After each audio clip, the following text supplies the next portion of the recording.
Amoureux de l'émission Chic Entrepreneur, bonjour. Soyez les bienvenus dans votre émission qui aborde des thématiques entrepreneuriales. Nous sommes à la Riviera Palmeraie, tout précisément à Lumen Corporation, où nous rencontrons un jeune entrepreneur du nom de Wilfried Adingra. Je vous invite à suivre son portrait. Jeune ivoirien, Wilfried Adingra est le créateur de la première plateforme panafricaine de création de richesses et de financement des entreprises et des startups locales par la diaspora. Passionné d'informatique et de finance, Wilfried Adingra a fait un double cursus après son baccalauréat qui lui a permis d'obtenir une licence en génie logiciel et une licence en économie. Par la suite, plusieurs certificats et diplômes en management, marketing, business et développement s'y sont ajoutés. Entrepreneur à 17 ans, en novembre 2011, il reçoit un financement de $10 000 d'une institution internationale qui lui permet de démarrer l'entreprise informatique JOT Group. En 2015, Wilfried ferme cette boîte pour lancer enfin le projet qui lui tenait à cœur, ainsi naît Lumen Corporation. Un an après, il lance sa plateforme Diaspora 4 Africa. Cette plateforme permet à la jeunesse de la diaspora qui veut investir sur le continent de le faire. Sa riche et jeune expérience, il la doit également à son passage au Fonds mondial Côte d'Ivoire où il a travaillé en 2013 comme data manager pour 3 centres de santé urbains. Avançant tout doucement mais sûrement, avec une équipe de jeunes, Wilfried tient son leadership de sa foi en Dieu et de son éducation à tout un prix. Bonjour Wilfried Adingra. Bonjour Kini. Nous venons de suivre ensemble le portrait et j'ai relevé 3 informations. Vous êtes lancé dans l'entrepreneuriat à l'âge de 17 ans. Est-ce qu'on peut avoir plus d'informations là-dessus? D'accord. On dira que j'ai commencé à 17 ans, sinon je dirais un peu plus tôt. Mais avec un projet concret, on va dire que c'est précisément à l'âge de 17 ans où j'ai accompagné mon aîné dans la réalisation de son projet. Mais quelques années plus tôt, face aux réalités économiques, parce que j'étais orphelin et je devais financer mes études scolaires moi-même.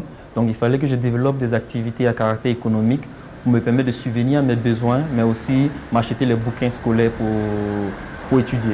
Donc à cette époque déjà, j'ai développé des solutions en termes de logo visuels et autres pour des clients.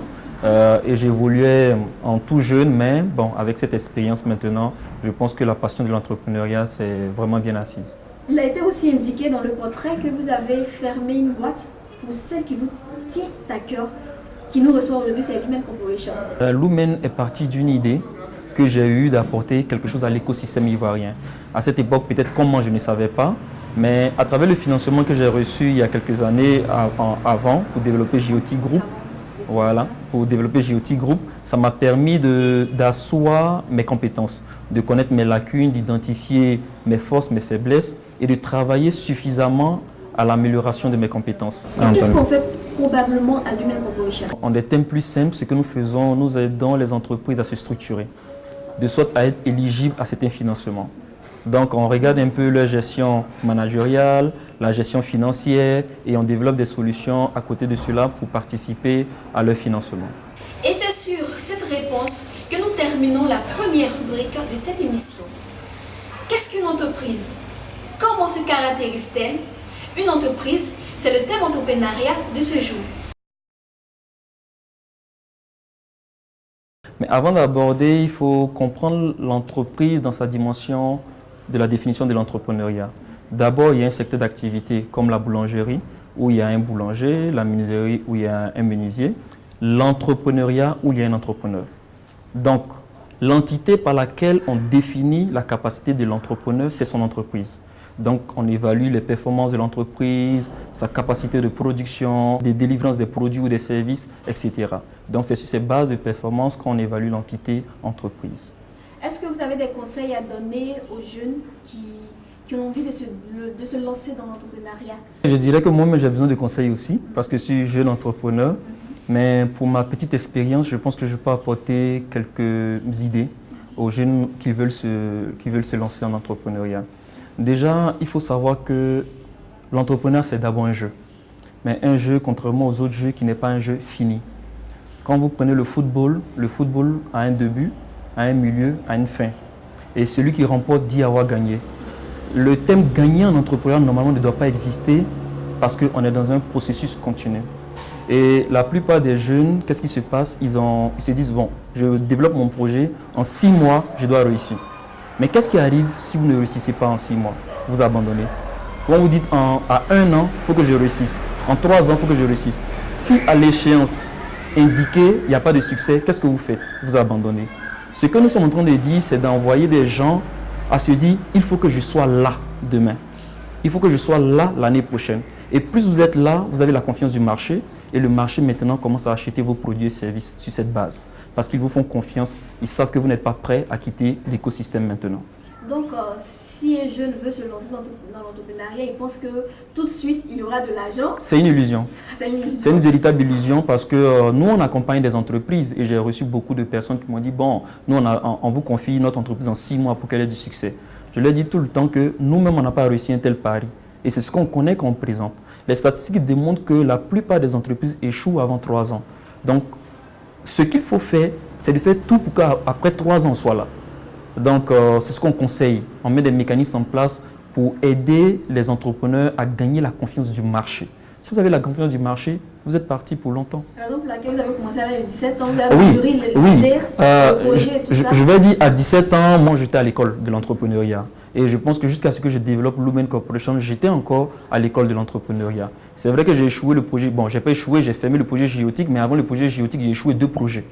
Donc, ça veut dire quelque part que il faut comprendre que c'est un processus dans lequel on apprend de ses erreurs, on s'améliore et puis on bonifie le projet principal pour lequel on a développé cette passion.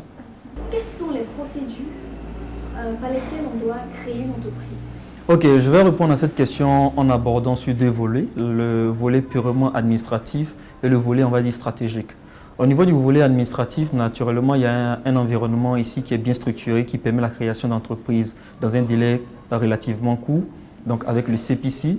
Nous, en interne, au niveau de Lumen Corporation, on travaille avec des cabinets notariés, donc qui facilitent le processus de création des entreprises avec lesquelles nous travaillons. Donc, c'est ces étapes-là qu'il faut suivre jusqu'à la création de son entreprise. Mais d'un point de vue stratégique, il faut savoir que l'entreprise se pense avant, ce qu'on appelle l'idéation. Donc, il faut bien mûrir son idée, tester son idée, éprouver son idée. Une fois que l'idée est validée, on pense maintenant à l'implémentation du projet. Naturellement, il y aura encore dans l'implémentation des incohérences. Donc, il faudra faire ce qu'on appelle l'itération. Donc, revenir sur des points de départ ou bien le point précédent pour améliorer le processus jusqu'à ce qu'on trouve réellement son modèle économique. Donc, c'est un processus qui est assez long parce que là, je me limite à l'implémentation. Mais après l'implémentation, il y a le développement de l'entreprise, il y a les phases de scale-up. Donc, tout ça, mais bon. Est-ce que vous avez rencontré des difficultés? On va dire beaucoup parce qu'actuellement, dans notre capital, en banque de difficultés, on a accumulé un capital qui est assez important. Mais les difficultés, comme je le disais tantôt, font partie de la vie de l'entreprise et c'est de plusieurs ordres. Au début, il fallait nous mettre au niveau de l'ambition qu'on a. Donc, il y avait des difficultés en matière de compétences techniques pour développer Lumen Corporation.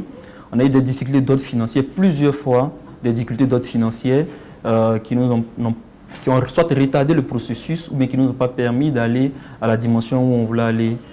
Donc, il y a ces difficultés-là qui arrivent dans le parcours de l'entrepreneuriat. J'ai eu à me décourager, à déprimer, à vouloir abandonner. Mais après, on se relève toujours et puis on continue l'aventure. On ne peut pas passer toute une journée pour parler de difficultés. Il y a aussi des moments de joie que vous avez rencontrés. Bien entendu. Déjà, l'un des moments de joie, je pense pour mon équipe et moi-même, qui nous a vraiment marqué, c'était le lancement des Diaspora for Africa. On s'était donné pour ambition de lancer Diaspora for Africa dans l'une des salles les plus mythiques d'Abidjan, qui est la salle Jewel du partenariat ivoirien. Et ça a été pour nous le coup de grâce ou bien l'élément qui a montré qu'il y a une jeune entreprise en Côte d'Ivoire qui est prête à se démarquer. Combien d'employés vous avez à Lumen Corporation? Ok, nous avons un effectif de plus de 15 collaborateurs à ce jour. Donc, répartis en différents contrats. On a aussi des stagiaires dans ce lot-là. Est-ce que je peux me permettre de vous poser la question à savoir quel est le chiffre d'affaires que vous avez jusqu'à présent? Ok, question délicate. On ne va pas faire sortir les réalités de notre trésorerie aujourd'hui. Mais ce que vous devez savoir, c'est qu'on enregistre des résultats de plus en plus positifs au sein de cette entreprise. Comment faites-vous pour avoir la confiance des partenaires? Ok, il faut savoir que le partenaire poursuit de son côté un objectif il a aussi un cahier des charges et vos solutions doivent aider ce partenaire-là à remplir son cahier des charges. Donc c'est le premier niveau. Après, il y a la qualité de vos prestations, l'écosystème que vous arrivez à mettre autour de votre gestion financière, de votre management qui crée également cette confiance-là. Mais après, ce n'est pas toujours aussi évident quand on est jeune entrepreneur, quand on est une jeune entreprise, mais c'est un processus dans lequel il faut s'inscrire pour gagner progressivement la confiance des partenaires. Amoureux de l'émission Chic Entrepreneur, savez-vous que Wilfried Adingra est un grand danseur? Il nous fera une prestation tout à l'heure sur la chanson de Kérosène DJ, Tu seras élevé. Suivons-le.